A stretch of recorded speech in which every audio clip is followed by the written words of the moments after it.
Tiens, un film sur Netflix où je me suis pas fait chier. Ça peut en étonner quelques-uns, mais ça fait tellement longtemps que ça m'était pas arrivé.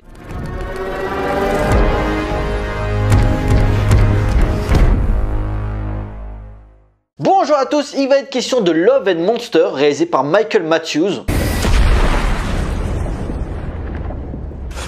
Oh, that was awesome. Oh, I feel like Tom Cruise.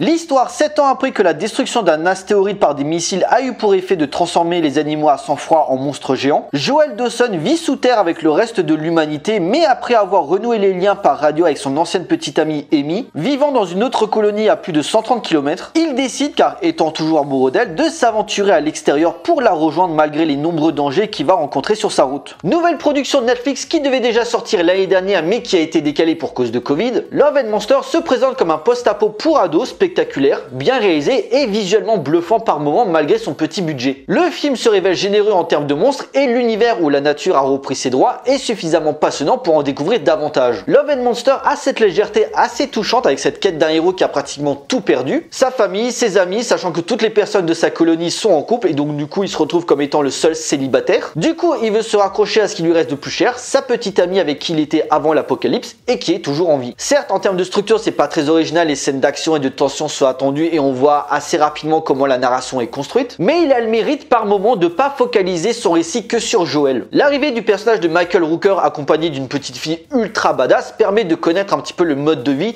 des survivants vivant à l'extérieur, comment il faut réagir face aux créatures, ne jamais rester trop longtemps au même endroit, les créatures qui sont dangereuses ou pas parce que tous les monstres n'ont pas tous envie de te bouffer. Au niveau des références, on sent l'influence de Bienvenue à Zombieland avec cette intro en pilote automatique pour te raconter comment tout a commencé, des scènes de flashback pour te montrer la relation entre Joel et Amy ou encore la perte de ses parents. Le personnage de Joel interprété par Dylan O'Brien qu'on a pu voir dans la saga Le Labyrinthe est un petit peu un décalcage du personnage de Jesse Eisenberg avec ce côté un petit peu trouillard et les règles qui se fixent pour survivre. La mise en place est donc assez linéaire et tu vas tout venir à des kilomètres plus le héros se rapproche de son enjeu, mais on se laisse prendre par ce récit initiatique et on s'attache par ce héros qui n'a plus rien à perdre et qui essaie de se raccrocher à ce qui lui reste d'important pour lui. L'aspect SF est plutôt réussi avec ces machines qu'on appelle Mavis, des sortes de robots assez intelligents qui ont de la discussion et que tu as l'impression qu'ils ont aussi un petit peu de l'émotion. Joel en retrouve une encore en état et il discute et à ce moment très touchant où le robot lui met des images de ses parents. Et ensuite à cette scène où elle lui met de la musique et tu as des monstres volants, je sais plus trop ce que c'est,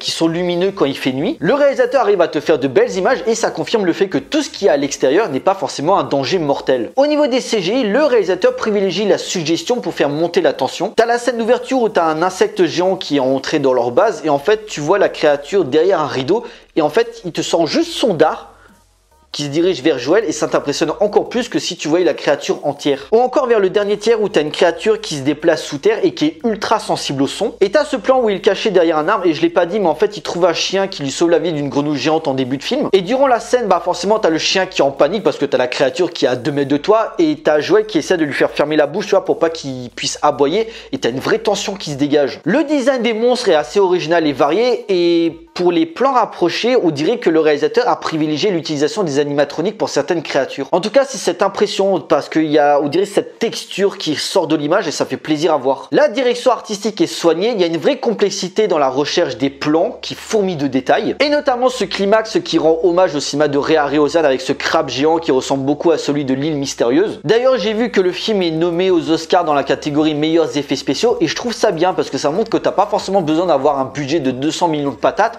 pour proposer des visuels révolutionnaires ou au mieux efficaces. Il pourrait même gagner parce que à part Tenet et encore et celui-là, je vois pas les autres remporter le prix. Minuit dans l'univers, bof, Mulan, non merci et le seul et unique Ivan, je l'ai pas vu. Mais pour un budget moyen de 30 millions de dollars, ben revenir à des visuels pas forcément spectaculaires mais qui apportent quelque chose dans l'ambiance, dans la tension, dans la façon de filmer, bah ça donne de l'intérêt au film. Il y a un aspect nostalgie des vieux films de monde des années 50 et aussi des films de kaiju où la mise en scène du réalisateur permet de filmer comme il faut les scènes d'action et de mettre en valeur les attaques des créatures. Ça ne renouvelle pas le genre, comme j'ai dit les codes sont ultra éculés, mais il y a un respect du cinéma fantastique qui te permet de rester scotché pendant les 1h40 de film. Sans oublier cette fin qui laisse clairement entrevoir une suite et ça me dérange pas parce que j'ai envie d'en savoir plus, d'en découvrir davantage sur le monde, dans quel état sont les autres continents par exemple. Donc oui, une bonne surprise, très agréable à regarder, riche en rebondissements et surtout qui te raconte une histoire simple certes, mais bien racontée, ce qui devrait être le minimum syndical d'un film de divertissement. Surtout qu'aujourd'hui on privilégie très souvent souvent le fond plutôt que la forme, alors que mixer les deux n'est pas incompatible. En conclusion, Love and Monsters est un film popcorn, fun et décomplexé, parfois timoré sur la violence graphique, mais inventif dans la création d'un univers qu'on a envie d'explorer. Dominé par un Dylan O'Brien et se questionnant à chaque instant sur l'intérêt de sa mission, mais où les émotions et l'instinct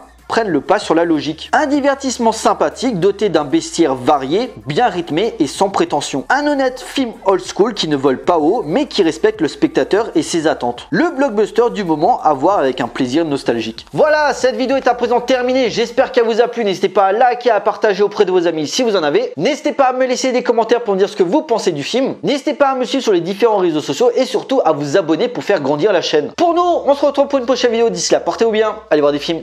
Ciao.